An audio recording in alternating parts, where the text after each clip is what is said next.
How Dr. Yunus assured the world and the nation of reform scheme where inclusivity and equality, let alone fundamental human rights, would be upheld. All these tall claims were made during a speech by Yunus on August 8th upon his return to Bangladesh before taking oath as interim head, without winning any election. And from UN to other international rights bodies also backed Yunus' regime, and the quest for so-called reform process unanimously. International human rights activists, organizations, politicians, lawyers, journalists raised their concern from the very beginning, but Yunus's interim government didn't pay attention to this concern. Given the current instability in Bangladesh and since the departure of the former Prime Minister in August, this is a moment of deep concern. Many governments are condemning the violence and calling for peace and law and order to be restored. But 7 months under the rain, a reality check reveals just the opposite scenario, with law and order went totally collapsed, while the judiciary and law enforcement have been totally weaponized. Mob rule has become the rule, with lynching, communal violence, alongside other acts of terror like arson, looting, rape, curb on freedom of movement for women and girls roiled the nation.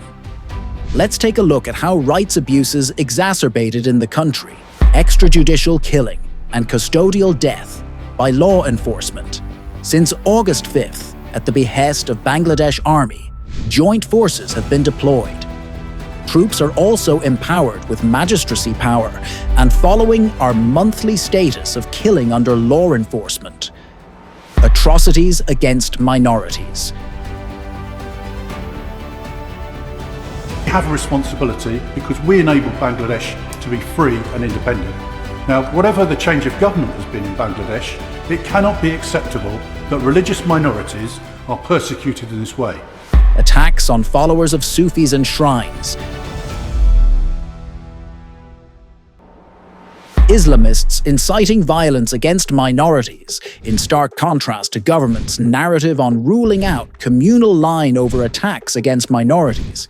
BBC journalist laid bare how Islamists, released after August 5th, are inciting ongoing spate of violence, targeting all minority communities including Hindus. 2 episodes in BBC radio service brings to light the stark involvement of Islamists in fomenting attacks against minorities. Yunus's sweeping indemnity for mass killing of cops, citizens, and violent attacks on police stations by loyalists. In contrast to the pledge to ensure justice, an order issued on October 14, 2024 by Yunus reads, "Students and citizens who put forth all efforts to make this uprising successful will not face prosecution, arrest, or harassment for their acts between July 15th and August 8th.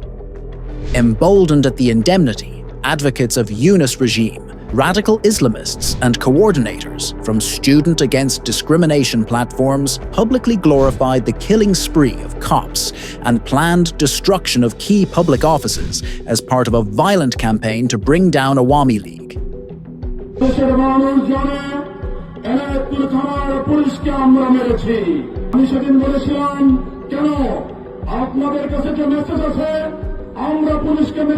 যদি metro রেলে আগুন না দেওয়া হতো, যদি পুলিশদেরকে না মারা হতো, তাহলে বিপ্লবটা এত সহজেই অর্জিত হতো না। কিংবা পুলিশের ফায়ারিং এ কম লাগছে, সিভিলিয়ান প্লেসে হাতের 7.62 আপনারা নিজেই দেখছেন। বৈষম্য বিরোধী আন্দোলনে সিরাজগঞ্জের এনায়েতপুরে যদি 15 জন পুলিশ নিহত না হতো, বাংলাদেশের পুলিশের মেরুদণ্ড ভাঙত না।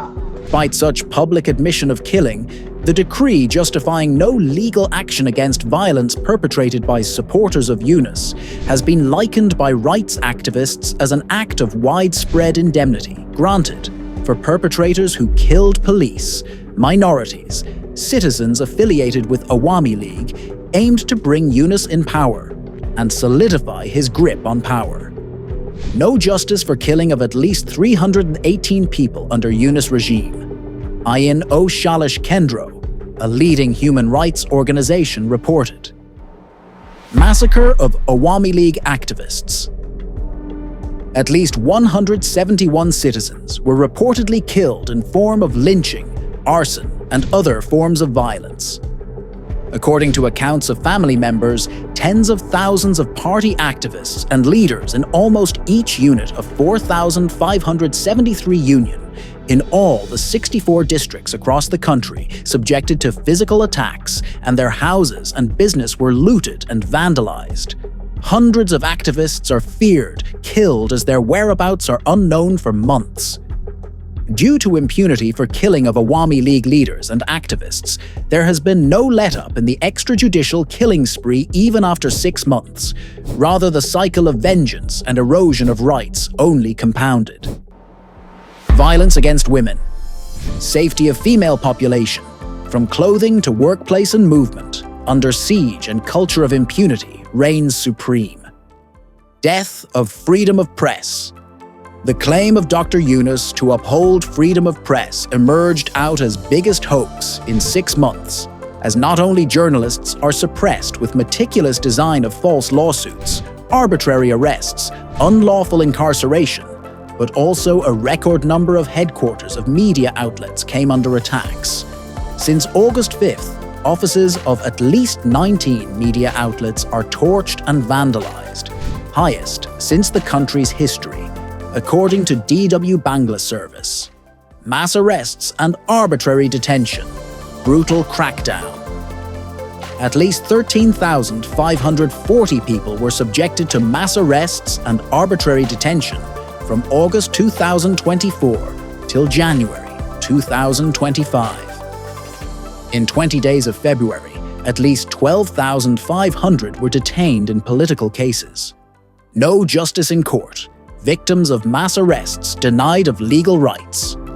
Reports reveal critics of Yunus regime, who have been subjected to mass arrests, were attacked inside court premises on a regular basis. Denial of academic rights of students. Over the space of last 6 months, tens of thousands of students who are opposed to Yunus and his allies were attacked inside campuses, even barred from attending examinations, denied of academic rights, and their certificates have been cancelled by university authorities. Only because of political belief or alignment with Awami League's student wing, scores of students were murdered, abducted from their home, and even thrown behind the bars. Now the questions over Yunus gaining undue privileges to expand business empire